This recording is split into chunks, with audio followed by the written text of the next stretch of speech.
let's start. Hello, everybody.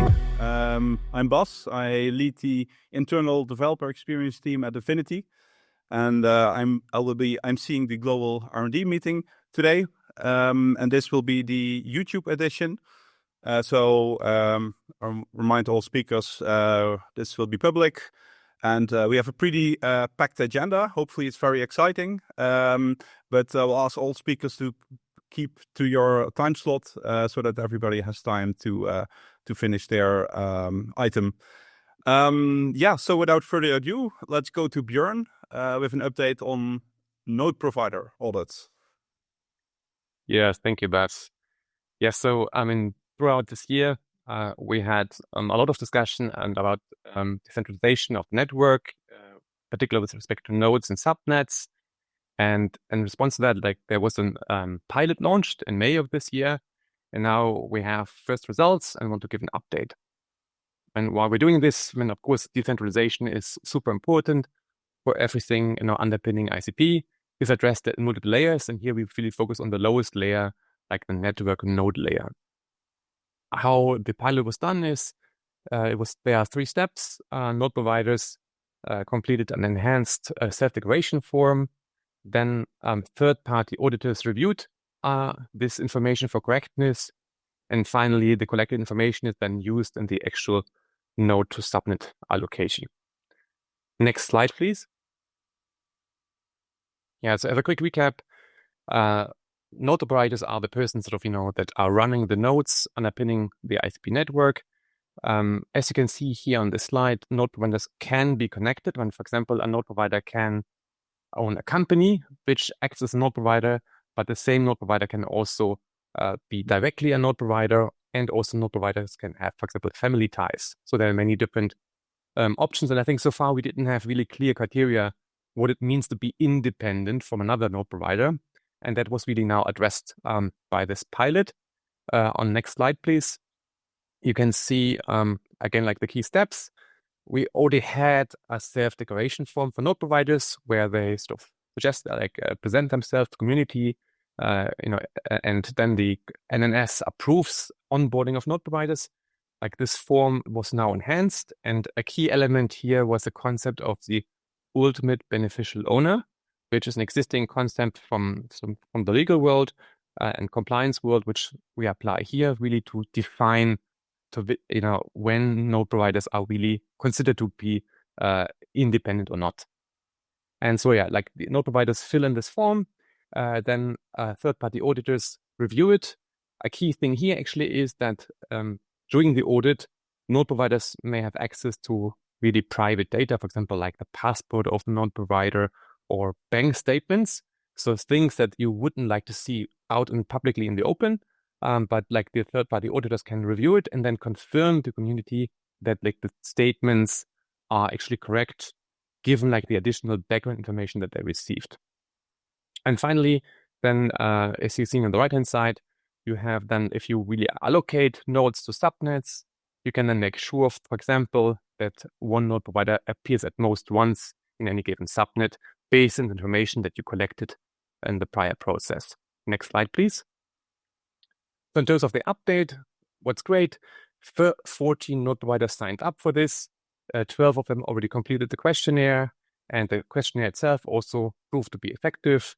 I think it was clear, and people could have, based on that, could really process information. Then next slide, please. One auditor was onboarded to do actual reviews, and another auditor is being onboarded very soon. I think we talked to a couple of bigger auditing firms, and the progress, I would say, is maybe a bit slower compared to what I hoped for. But I think, eventually we'll get there. But the good news is that then out of these 12 node providers who already submitted a form, 8 reviews are actually completed, and I think 4 of them are already shared at the forum, and the other reports will, I think, follow very soon. Next slide, please. Now, the last step is really based on this collected information, and there was already some new information, some connections already discovered from this first set of node providers. We enhanced the topology tooling that really assesses the decentralization targets, and and now can actually capture information which sort of, where, for example, you can indicate that node provider A is linked to node provider B. And then what the tool does is like using a mathematical model, calculates the minimum number of swaps that you need in order to meet the decentralization targets, which the NNS already has agreed for every subnet. So, but you kind of operationally really use that tool based on the information that you get out of these audits. Next slide, please. Yeah, now next step. As I mentioned, again, second auditor is onboarded. That's important so that we can also experience with different auditors and sort of learn about the process. We want to at least review 5 more node providers. And then based on that, afterwards, we will, the idea is to submit a follow-up motion where we sort of refine the process if needed and also integrate this review process as a recurring process inside of the NLS. Yeah, that's all from my side. Thank you, and back to you, Bas. Thank you, Bernd. Very exciting stuff. And then we go straight on to new features of the IC. And this is a update by Michal about HTTP Outcalls. Hello everyone, my name is Mihai. I'm a software engineer in the consensus team. And yeah, as Bas said, today we'll talk about some new improvements we're bringing to HTTP Outcalls. So diving straight in, what are HTTP Outcalls? Well, they're a way for the internet computer to communicate with external services. That can be anything from fetching prices to Stripe payments to notification sending and so on.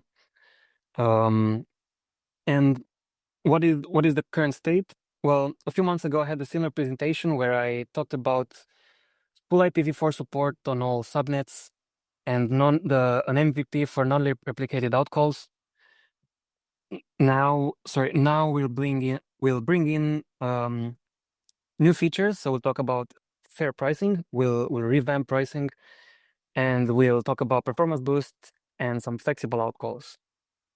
So, again, where do we stand? Well, an HTTP outcall is a feature on the IC that enables canisters to talk to external endpoints, like in this case, well, Solana or Binance or Telegram. They can be fully replicated or non-replicated. Fully replicated means if we look under the hood here, means that the request is penned out to all the nodes. The nodes then make the request. In this case, let's say the canister wants to talk to Binance. Then the nodes download the response, they transform it, but this transformation is also controlled by the canister. And then we finally reach consensus on the transformed response, and we send the response back to the canister. And why do canisters use it? Well, I mean, the possibilities are endless. It's used by our chain fusion efforts. So pretty much any chain fusion needs to use outcalls, and also most of the big, our biggest canisters use it for either price fetching, notification sending, and so on. So okay, what is the next steps here? What are we doing? We want fair pricing. So I'll talk about what we're changing in pricing. We want a new flexibility. This refers to being able to securely fetch fast-moving data. And well, last but not least, we want an overall better developer experience. So the pricing model, what do? Our pricing principle wants to charge canisters for what they use and nothing more. So we are confident we found a very, very nice balance between low cost and very good UX and keeping the system stable and secure. And okay, what does this mean? Well, here you can see an old or an HTTP request in Motocom. In this case, the canister wants to make an HTTP request to example.com. So there are a few very well-known fields such as the URL method and so on. However, there is also the max response bytes parameter, which is an IC-specific parameter, which essentially tells the IC how large the response is going to be. And this particular parameter was a pain point for many of the canisters because they needed to estimate it quite well. because, well, underestimating it meant there would be no the request would fail and there would be no refunds, while overestimating it means there'd be overpaying. So in the new API here, first of all, we'll improve the DX by making it by employing a builder pattern, and there'll also be no max response bytes parameter. So we just charge for whatever the size of the response was. And in the case where the canister wants to specify the size of the response to to better manage its cycles, they can do it via the with estimate builder method. Now, again, we can look at some comparison between the old and new. In the old way, let's say a canister, they don't know what the size of the response is, so they set the max response by 200. Unfortunately, it was not enough, so they double it, tried with 200. That was also not enough. To try with 500, not enough. 1,000, not enough. Finally, it works with 2,000, so it means that the response is somewhere between 1,000 and the 2,000 bytes. And well, yeah, this is fairly annoying. They've made 5 requests total, and they've wasted a lot of cycles. With the new one, they can just call it once and forget about it. And on average, we found that this is actually about 4 times cheaper because they save canister with set cycles on those unused requests, and also on the difference between the actual size of the response and the 2,000. So how does it work? Well, the high level idea is to first the canister will attach cycles and will refund the difference between the attached cycles and what was actually used. So the canister sends the request with the attached cycles to the management canister. The management canister is that our system API internally. The management canister then sends the nth part of the attached cycles to each of the replica, meaning the replicas will have an equal amount of cycles to work with. Then once 12% of the responses have 12% of the replicas have their responses, they send the responses and the cost reports, the management canister. The cost report contains how many cycles are used by each of the replica. And now the management canister is finally ready to send the response back to the canister together with the partial refund. And this part here is very similar to what happened, to what happens now. The canister makes a request, waits on it, gets back the response, and the cycle balance is updated. Now, the biggest difference here is the asynchronous refunds. Even late replicas or slow replicas send the responses to the management canister together with a cost report. So now the management canister can refund even for those slow replicas in the next couple of seconds. So in reality, typically what this means for a canister is, again, they'll make the request or wait on the response. However, the cycle balance might change. It might increase in the next couple of seconds. But the canister doesn't need to worry about it. It doesn't need to wait on it. Right. So that was the pricing changes. Now I'll talk about flexible outcalls, which is it's an orthogonal feature to the pricing. So what we wanted to do is to give canisters the opportunity to choose how much they want to trust the system. So essentially to choose the trade-off between speed or security or price. So here on the left-hand side, if they move this slider all the way to the left, they would optimize for speed and price. All the way to the right, they would optimize for security.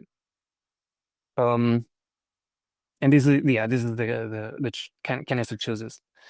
So I can give a few examples here. So let's say if the canister moves this slider all the way to the left, they make a flexible outcall of 1, which is, well, it means that the slider is all the way to the left. It means that a random replica will be chosen to make this request. In this case, let's say the canister wants to fetch the latest block height from Solana. You send it back to the canister, and the canister can either trust or not trust it, depending on the use case. But in general, block height is not something that is that needs to be necessarily very secure. However, if the canister wants to fetch a price, this might need to be more secure. So they might need to move the slider more to the right, let's say in the middle. Here, there will be two random replicas making the request to get the Solana price, and they send the response back to the canister. And in this case, if they're equal, it basically guarantees the canister that at least one of them is honest. But because they're equal, they're both honest. So that's a price. That's an honest price that they can trust. And lastly, if for some reason Solana is more, I guess, flaky, or the price changes more frequently, then they might need to opt to move the slider all the way to the right, which means that all the replicas make the request. In this case, it got 4 responses back, and it can choose which ones it wants to keep or which ones are honest. In this case, because it's got all of the 4 responses, it's obvious that there's an outlier, so they can use something like the median to get an honest price. Right. Now let's talk brief about the roadmap. So we have IPv4 support and non-replicated outcalls already. We start working on performance boost for the non-replicated outcalls. This will enable flexible outcalls because we need that performance boost. And because this work is not active, so we'll be able to, there'll be a lot of waiting time, rolling out, monitoring, and so on. We'll be able to also work on the new pricing. So you should expect somewhere in December to be able to update your CDK or Motoko to use the new pricing mechanism. So, okay, so final slide recap. On average, HTTP requests will be 4 times cheaper. There will be no more need for max response bytes. We'll be able to fetch fast-moving data such as Solana price when it's fluctuating a lot, and we'll bring in more performance improvements. Thank you, and sorry if I ran over time. No, you're right on time. Thank you. Very exciting stuff. Then we go straight on to demos. I believe the first one is by Nikolai. Nikolai, do you want to take the screen? Yes. Hello, boss. Yes, please let me send the request to take the screen over. Hello, everyone. I'm Nikolai from the Boundary Node team, and I will speak today about the custom domains feature redesign or revamp. And before I proceed, actually, let me quickly remind you what custom domain service is, so that we are on the same page.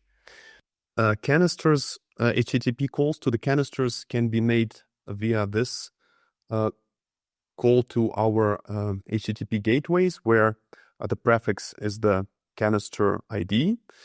But alternatively, using the custom domains feature, one can just talk, say, the internetcomputer.org and talk to the same canister. Now, while end result of both calls are identical, we call to the same canister. The approach here using internetcomputer.org is rather different. So first of all, this domain should be aliasing our HTTP gateway domains. And when the call goes to the HTTP gateways, it should know to which canister ID to map this domain to forward the call to the canister. And also the HTTP gateways should give a relevant certificate to the caller. So in this case, it's for this domain.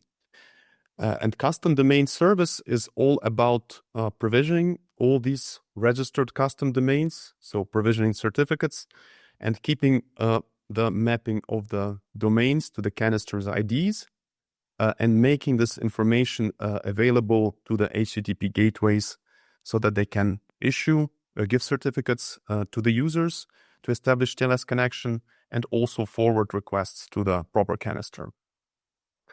Now, the architecture in the big picture didn't change much. It's the intrinsics which did change. So let's go through a use case when a user wants to register his custom domain, which points to a specific canister ID. So he will first submit a request to the backend API, which will in turn talk to the canister hosted on the IC. And this canister will accept the task. And we have a fleet of workers who periodically fetch the tasks from the canisters and execute them. So in case user submits a fresh registration, the worker will take the certificate issuance task and start talking to the Let's Encrypt certificate authority and perform ACME DNS 0.1 challenge for this user's domain. If the task finishes successfully, Let's Encrypt will issue the certificate to the worker. Worker will propagate it to the canister where it will be stored. And finally, HTTP gateways should be able to retrieve the certificate and also the domain to canister ID mapping and serve it to the user to make TLS handshake. And also the HTTP gateway will know to which canister to forward the request once the user requests the mydapp.org domain. Now, as I said, we didn't change the main components. It's the intrinsics which changed. This custom domain service, I forgot to tell, has been running already for 2 years, and more than 1,000 domains have been registered successfully, and users were happy with this service. But there were some friction points. In certain cases, certificate issuance tasks got stuck for a long time, sometimes for days, and sometimes renewals were failing. So we had to address that. And the main problem there was that ACME DNS task, which is shown here, was done in multiple stages. So worker and canister were communicating back and forth just to perform single certificate issuance. And in the redesign of the custom domains, we now perform this as a single atomic unit of work. So the certificate is either issued or not. If it fails by some reason, then it's retried. Also, we simplified the canister. Now it's just a key value store. We removed the priority queue complexity, which was there before. So the canister logic is now very robust, and essentially it maps the domain to, which is the key, to the value which stores the task for this domain, certificate and private key, which are stored encrypted, and canister ID mapping. So with this information, let me show you actually how registration is done in action. I will not use the HTTP gateways because this feature is not yet, the redesigned feature is not yet in production. I will show you just the lower part, including the canister, backend API, and worker. So let's take it for a spin.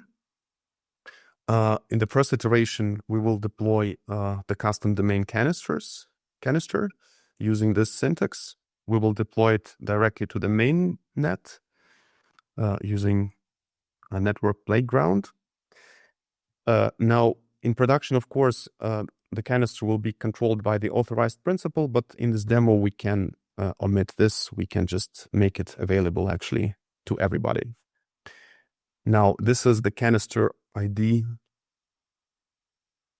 Oh, interesting. Let's retry it. Hope this works from the second attempt.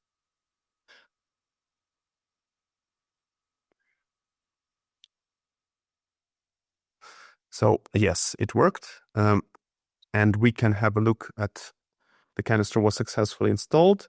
We can actually look at its metrics. And we can see that currently it's completely in the fresh state. So there are no domains registered or in the registering state. So we can proceed with the second part. Here in this terminal, I will spawn the backend API server and one worker. And I need just to pass one environmental variable, which is the canister ID, so that this backend and worker know to which canister they should talk to. And now we can spawn the service. Now, let's say I've purchased some domain, which corresponds to my last name, and I want to register it.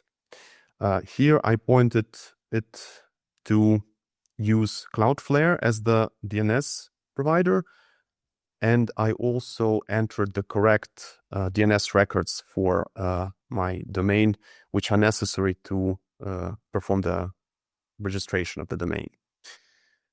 So here we can see the new API. We can register a new domain. We can query the status of the registration. Once we no longer need the domain, we can delete it and revoke the certificate. We can also update a domain to canister ID mapping. And a new endpoint was added. We can also just validate if the domain is eligible for registration. Now, I configured, as I said, this domain correctly. So if we execute the validation, it should just give us success. It's eligible for registration. It gives me the canister ID to which this domain points to, and we can submit the registration task. Then we do this post request where we provide the domain name. And if we look now at the canister, we see that there is one task which is in the registering state. We can also query it using the get status here. And after a while, the worker will pick the task from the canister and start the Acme DNS challenge and hopefully obtain the certificate from the Let's Encrypt authority and then pass it back to the canister. So here we can see that the worker actually did pick up the task. It started the task kind issue means issuing the certificate, and it should be done relatively soon, I hope. Meanwhile, we can try to call the status endpoint to see. We see that the domain is still being registered, so it's not yet registered. Fusion started. Yeah, but hopefully within a matter of seconds, it should be registered.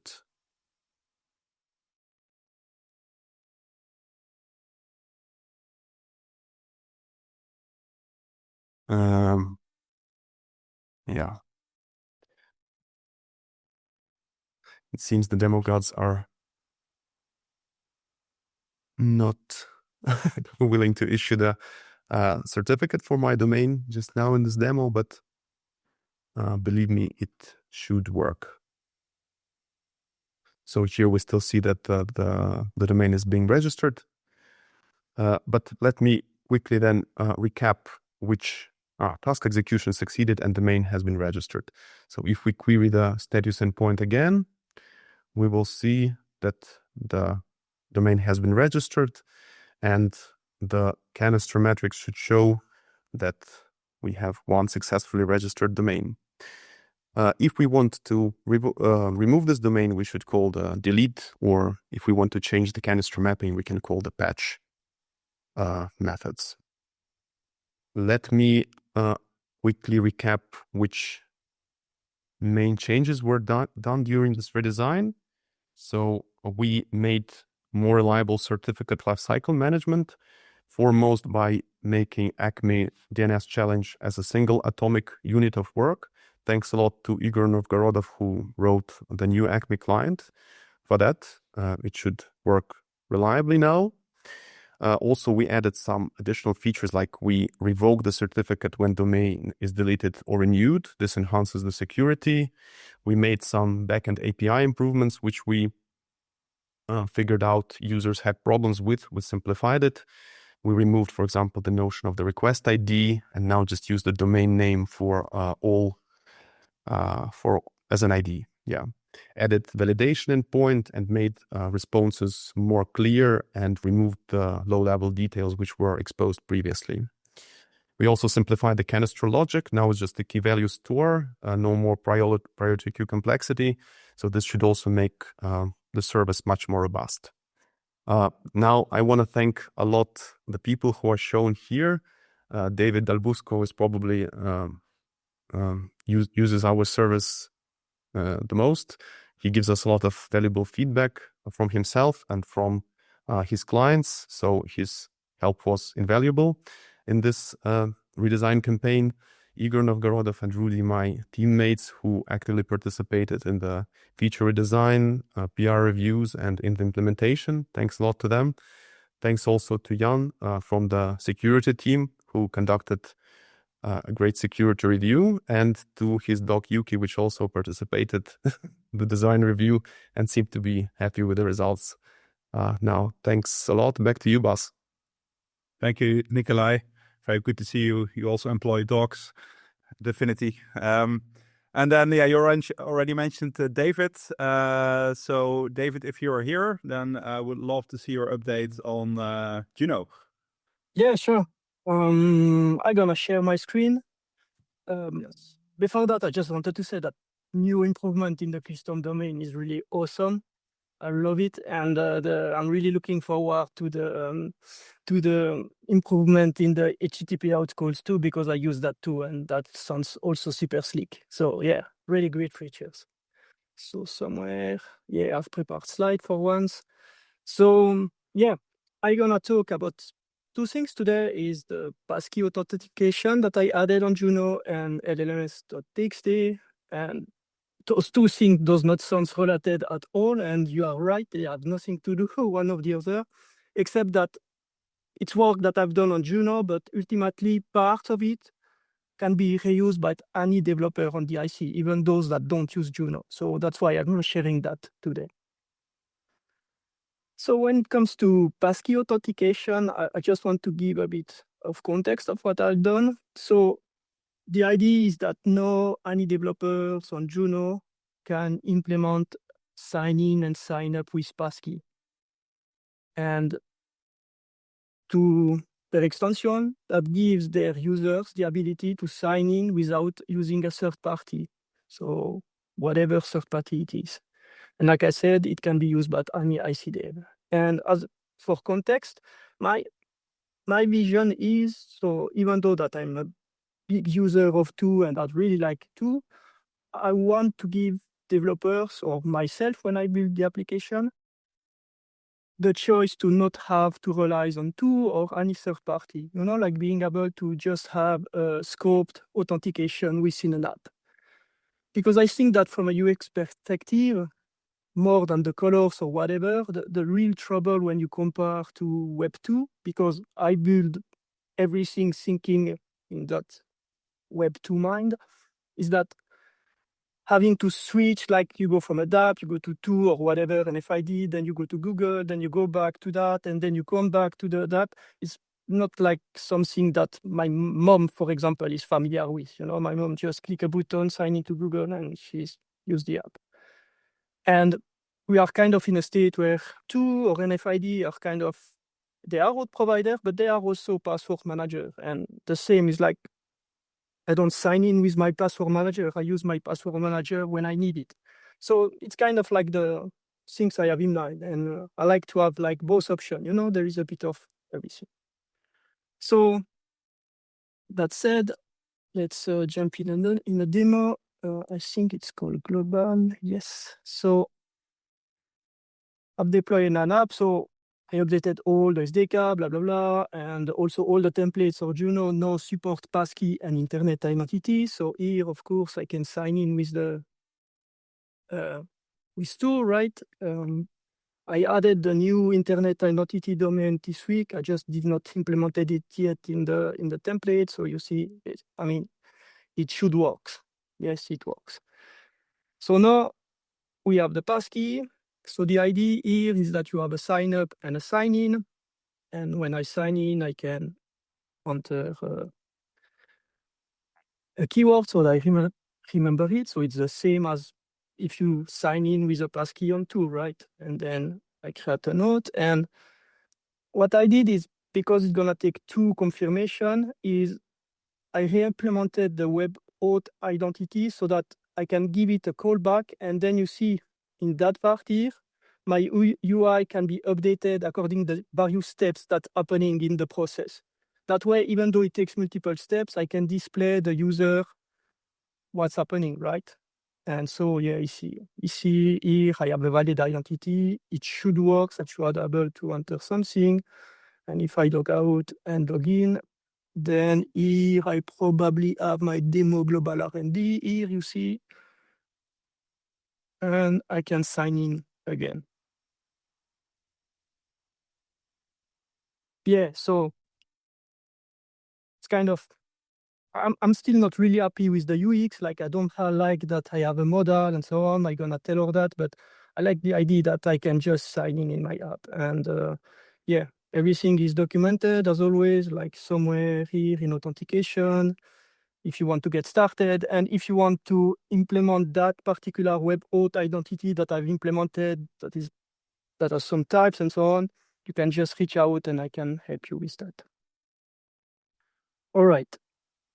I'm still in time. So that was for the authentication. And then for the LLS TXT is, so yeah, as Juno, I provide the documentation, right? Which I hope is understandable, but I should, like every developer know to some extent, use some AI tool. And I don't want to provide AI tool, but I want to help developer or to help the tools the developer use better understand what Juno is, how Juno work. And yeah, someone I think on Twitter told me about that standard called lms.txt, which is kind of an unofficial standard that many developers start to implement, which can then be used to feed AI tools so that they get it right. So let me show you a bit how it works. So if we go to the website, you already see on the here a hint, but if we go to the doc, I added an AI part, and basically you have the website, and next to the website or on the website, you have one file that is kind of like your sitemap for AI that basically tells what are your chapter, what are their link, and what are their subject. And you see it's markdown file. Means that, for example, for every pages that I have, if I have that page, I have the similar page as markdown. So everything is duplicated now between HTML and markdown. And I have another one here that is basically everything as markdown. So it's like 4 mega or something of markdown file. And what I can do is I take this one, and for example, I go in my cursor, and here I can go in my settings, and for example, I got docs, blah, blah, blah. No, I got indexes and docs, and I can add doc. And here I'm gonna pass my link. As name, I will give it Juno like this. All right. And now the thing is like cursor as that, as index edit, and what I can do is that's a Trattoria website, right? Which I've built with that coded with cursor. That's why it's a bit, yeah, I did that quickly. Anyway, so let's say we want to add the sign in with internet and OTT. I have to say it might not work because I just changed the doc, but let's say we want to add sign in with internet identity.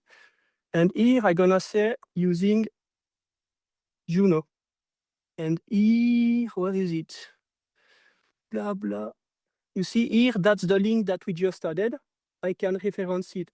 And doing that, the agent is supposed to use the doc that I've just gave it. And this way it doesn't go on the web, whatever, somewhere, taking doc, and maybe if it works, maybe not, let's see. It will pick it up. So, yeah, ChatGPT 5 is really fast, isn't it?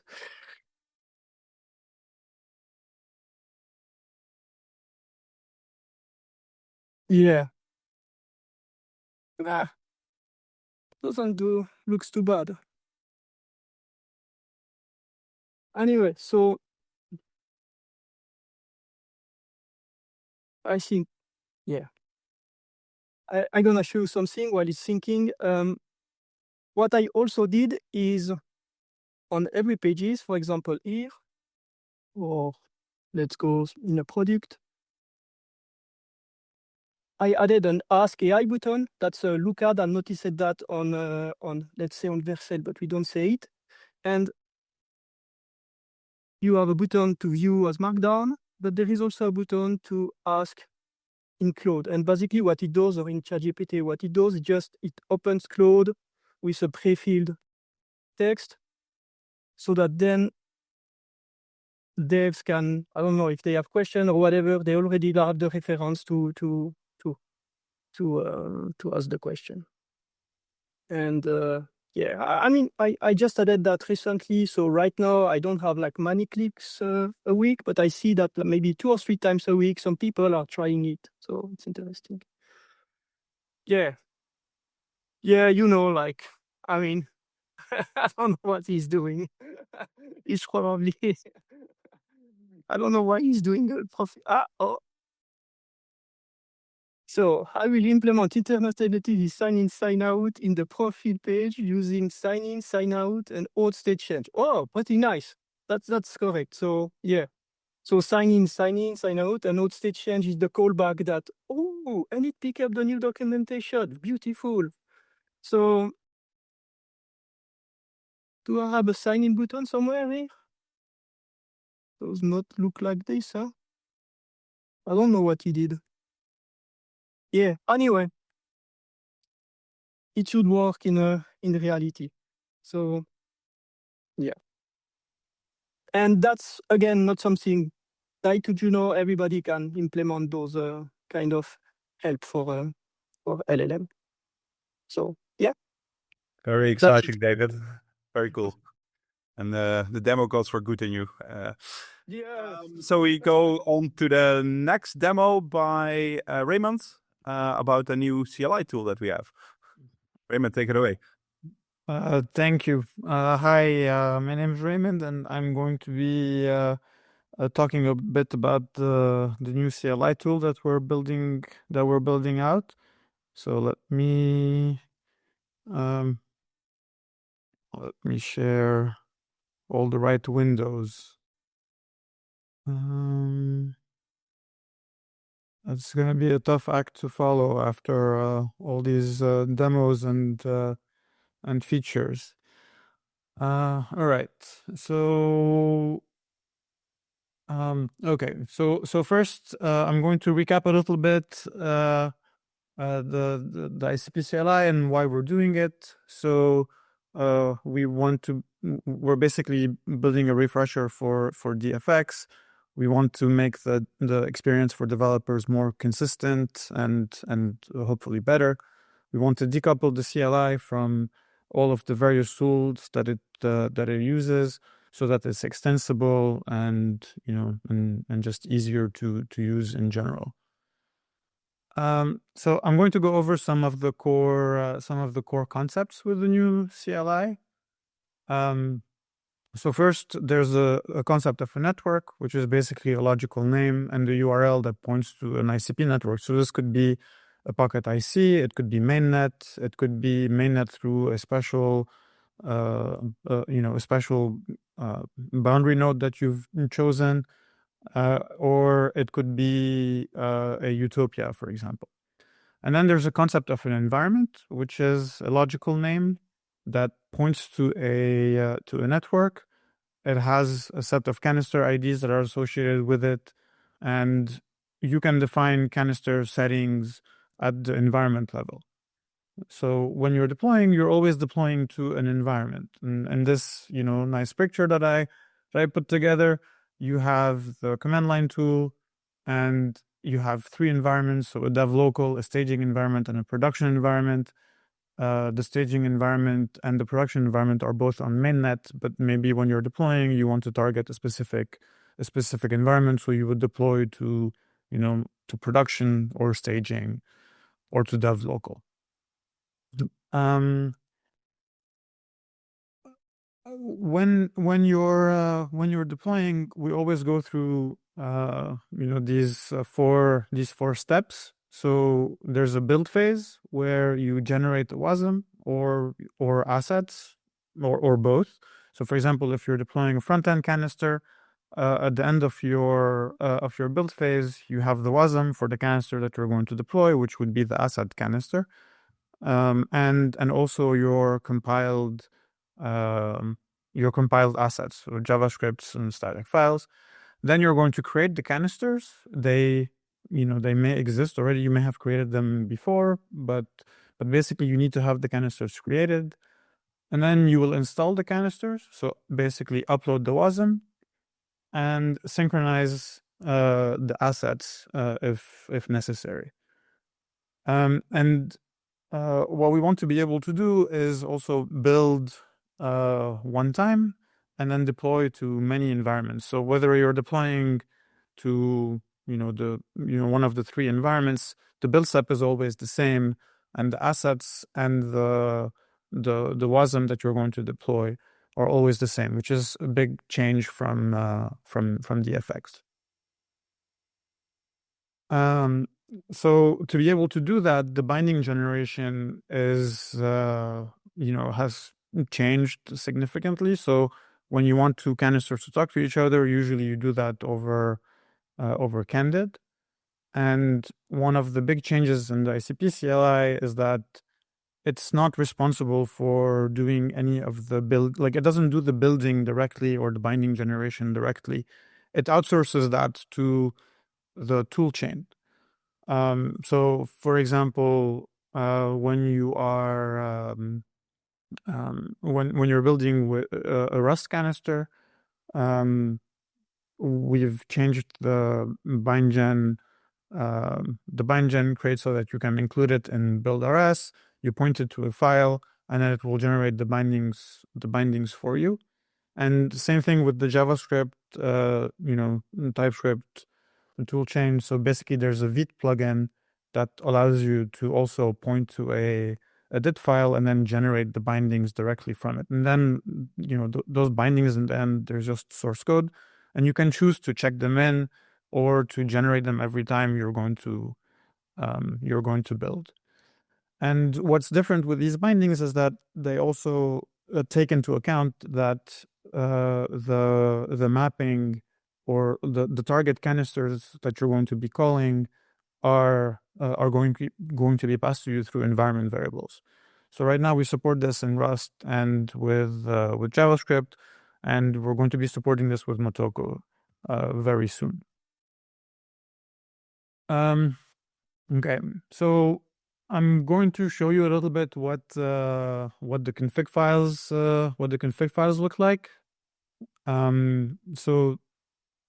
This is an example of an asset canister, and you see there's a build step, which is basically running an npm build, and then there's a pre-built step that is pointing to the WASM for the asset canister with its hash.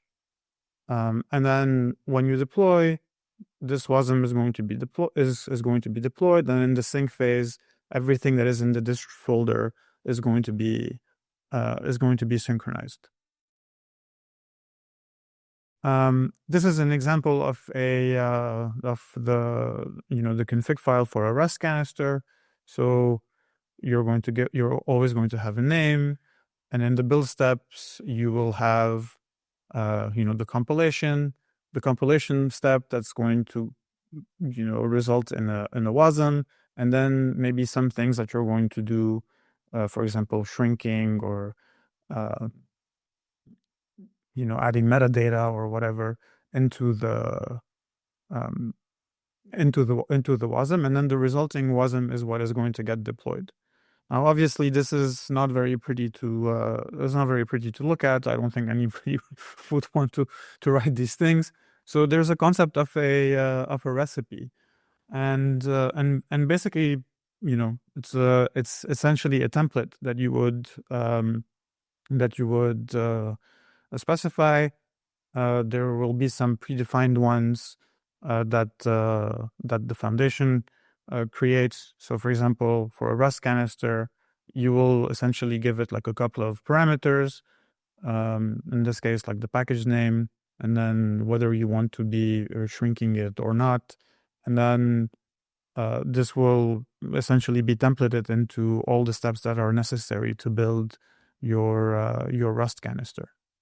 And you will be able to also point to a specific template from some remote repository. You could also pass like a hash of it to verify it before you actually execute it. And the idea here is that we make it easier for people to define their recipes and then share them with their team or their or with the community. Okay, so let me show you a little bit a real example. So here I'm in the ICP CLI repo. We have an examples folder, and this is an app that has 2 canisters. So the ICP YAML can will list out all the canisters that are part of that project.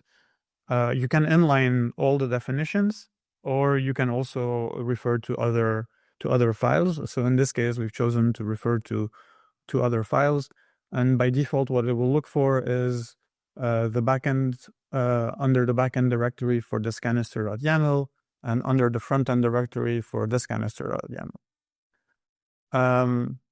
And on the backend, we essentially have a WASM that we're deploying, and you will see here that there is a dit file for it, and it's just a hello world. It's just a hello world a canister. So basically, you call the greet function, you pass it some text, and it's just going to respond with some text.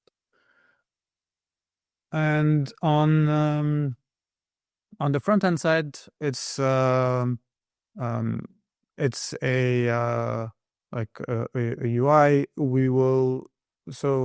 You'll see that there's an asset canister. So this is a special version of the asset canister that it's a special version of the asset canister that allows passing the binding information to the front end, so that the front end knows which backend canister to call. And so we're going to run an npm build, and in the sync we're going to synchronize everything that comes up into the dist folder. Part of npm build, as part of the build, we're going to run this ICP bindgen.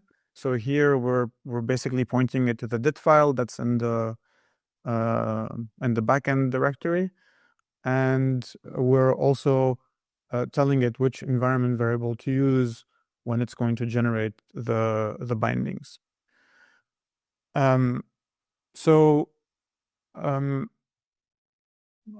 Okay, so I'm going to start a network. So I'm starting the local network on in my project, and here I'm going to run an ICP deploy. I know this is not super exciting, but basically what happens here, so you see that the front end has already built, the WASM was already there. The backend had already built, the front end was already the backend was already built because the WASM was already there. The front end, the WASM was there, but we needed to build the assets. And then the canisters were created. The environment variables were injected. So what happens is that implicitly, the command line tool is going to look at your canisters, and it's going to inject the canister IDs as environment variables. So here, if I do... Raymond, can you speed up a bit? We are running a bit. Yes, I'm almost done. Thank you. Status front end. So you will see that the front end was sent the front end was deployed with a backend canister ID, and this is its value. So let's take a look at the front end. Here, localhost. Oh, what did I do?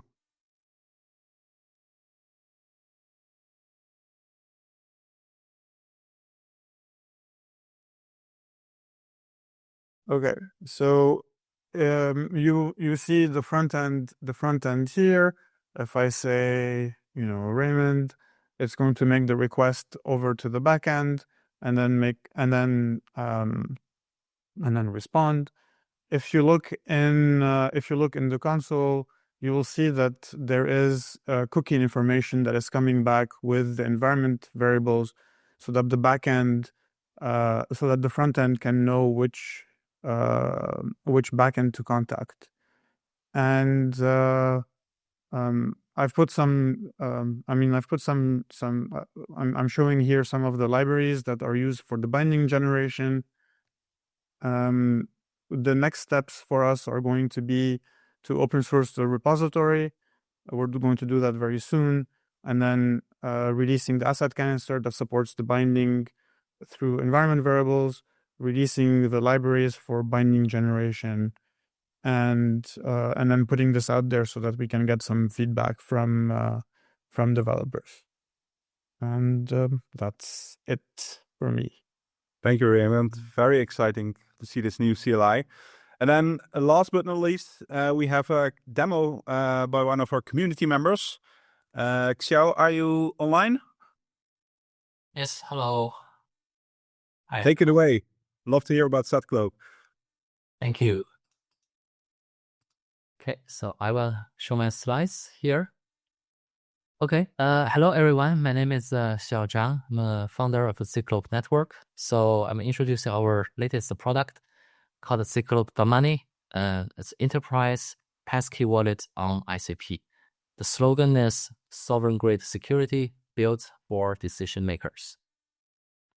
Okay, so Zcloak Money is a multisig Passkey wallet for enterprise digital asset management and stablecoin payment.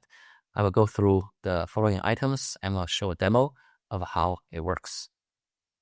The problem we're seeing today for enterprise stablecoin management is quite straightforward.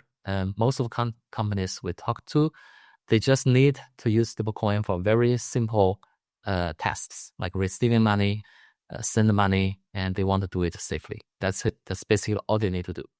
It's like you have this very simple task of cutting down a tree. And you have two tools. One is a 100 function Swiss Army knife. The other one is just a chainsaw. So which tool you'd pick?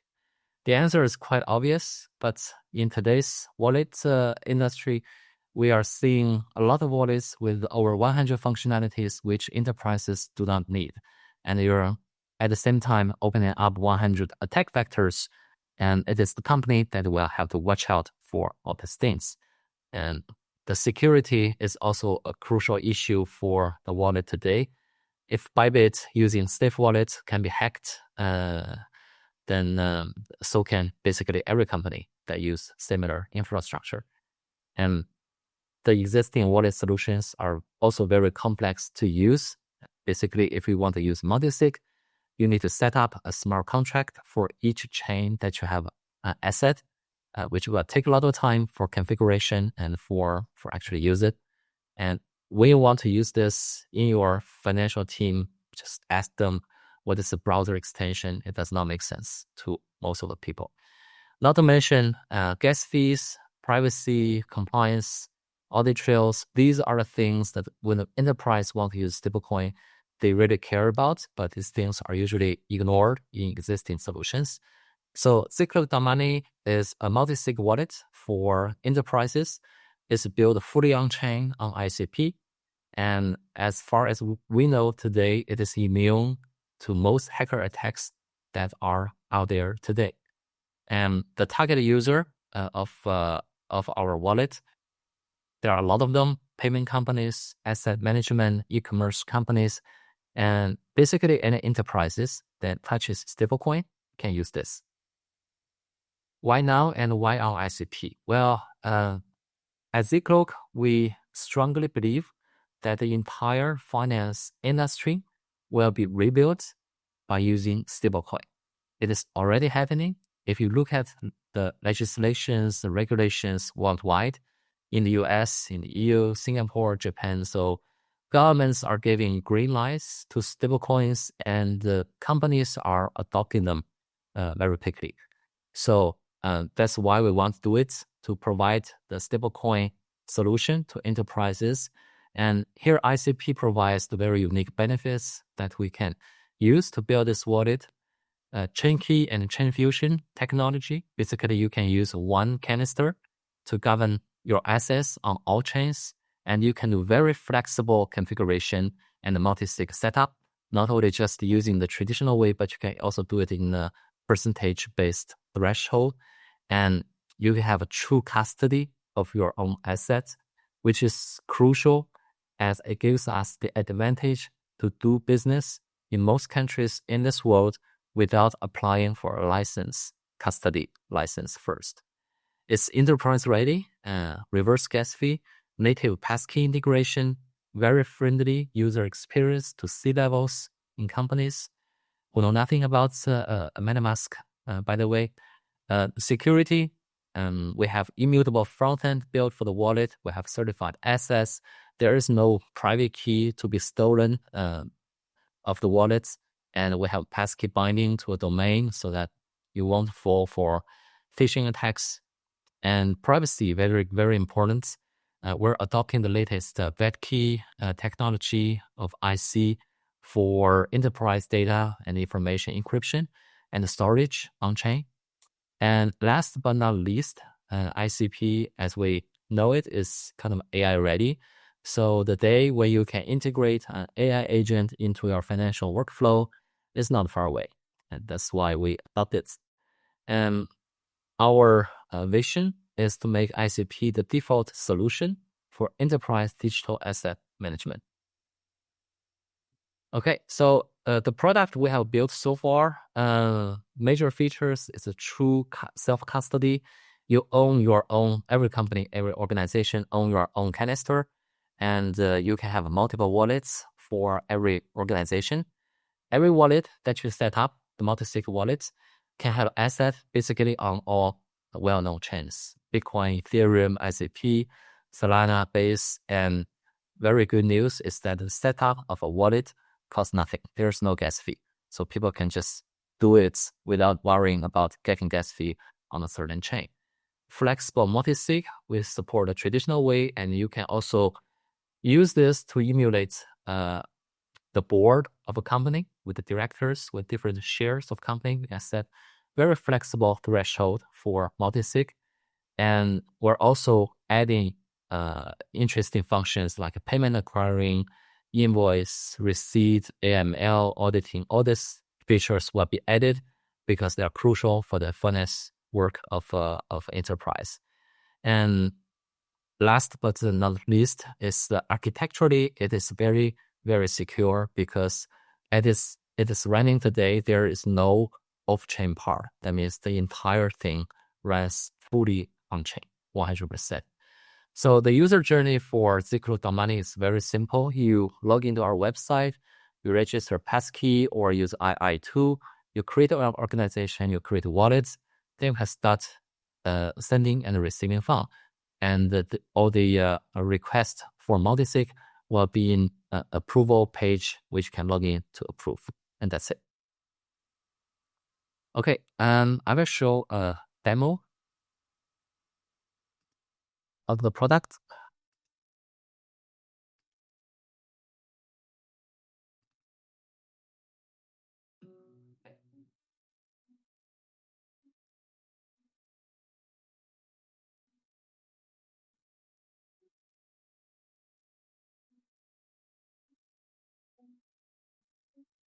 We can't actually hear the sound, Xiao, so maybe you have to talk over it. Okay, so basically, this is self-explanations. So Is that okay? But basically, this part is just registering for new users. Yeah. So after you have registered, you can create an organization, give it a name, can add the collaborators into it.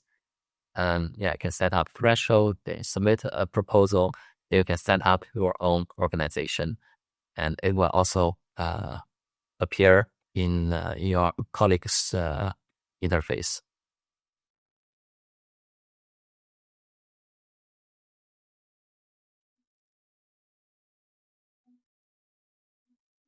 Yeah, and then you can create your own wallets, give it a name, select the ones you want to include for operation, set up the threshold, configuration, and also just submit.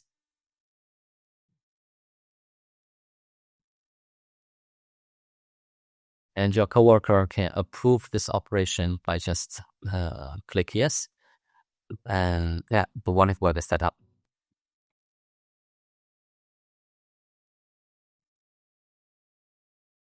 So if you click into the wallet, now we have already integrated 4 chains. More will be coming.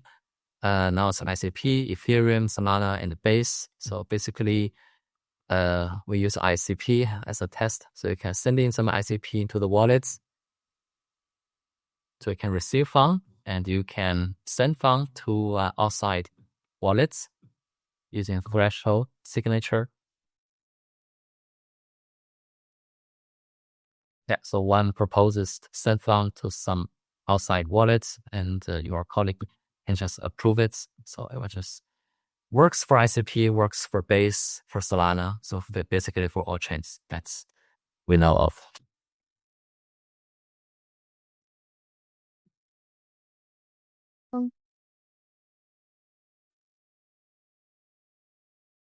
Okay.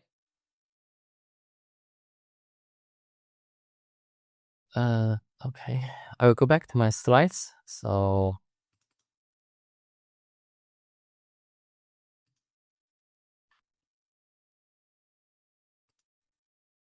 okay.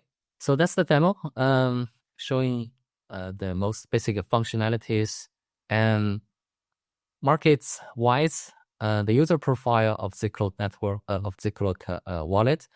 We aim 3 types of companies: the small ones, startups, small businesses who want to use stablecoin for their own business. So they will be our pro users. Business users will be the medium-sized companies, payment companies, e-commerce platforms, asset and fund management, DeFi protocols.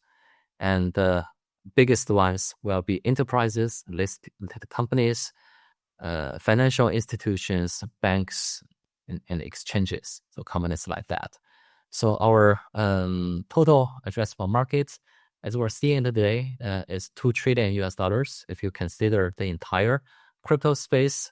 And there are 200 billion of them, which we can work with exchanges, corporate treasuries, DeFi protocols, and payment companies. And for us, we're currently located in Hong Kong and Singapore. We think the market that we can reach out to is around $20 billion US within 3 years. So that's the market size. The roadmap for this product at current stage, we have rolled out the beta version for public test. Within 3 months, that's basically before the end of this year, we're gonna have the wallet to be in fully production mode with the 2 external audits. We're already talking to those firms, and all the 4 versions, Pro, Business, and Enterprise, will be ready. And we're gonna be obtaining some security certificates for international standard. Within 6 months, we're going to add the payment acquiring, AML, invoicing these functions into it to make it really handy and useful for day-to-day operation of enterprise. And in 12 months, we're integrating enterprise decentralized identity, know your business, and also AI-assisted payment flow into this platform. So a lot of functionalities are to be added. And business model, in the very beginning, it will be just a wallet as a service platform. So it's subscription-based with a different price tag tiers for different enterprises. And for large companies and enterprises, we also have a white label solution. So basically, we set up the whole thing for them so they can serve their own users. And all these are possible. And in terms of KPI, next year or year one, we anticipate 100 paid users, 400 for year two, and 1,000 for year three. The team. So my name is Xiao Zhang. I studied in the Netherlands computer science. Have quite a lot of experience with decentralized systems and blockchain development. Participated in research project in Europe and with papers and patents. Our CTO is the co-founder of a major social app in China, and we have 18 developers in our team. The team is in Hong Kong, Singapore, and China. We also have done 2 rounds of fundraising from Coinbase Ventures, SG, and Bixin. That was some time ago, and we're starting a new round very soon, later this year. And we are already in collaboration with the central banks of several countries, stablecoin issuers, payment companies, and crypto funds, so that they can use our wallet solution. Okay, that's it. Thank you. Very exciting. I'm very excited for you guys, and it's great to see also the UI, the very clean design, and nice that you're using all the advanced features of the IC. And exciting to see this potential addressable market, which is very big. So good luck to you. And thank you to all the speakers and everybody for paying attention, and see you next time.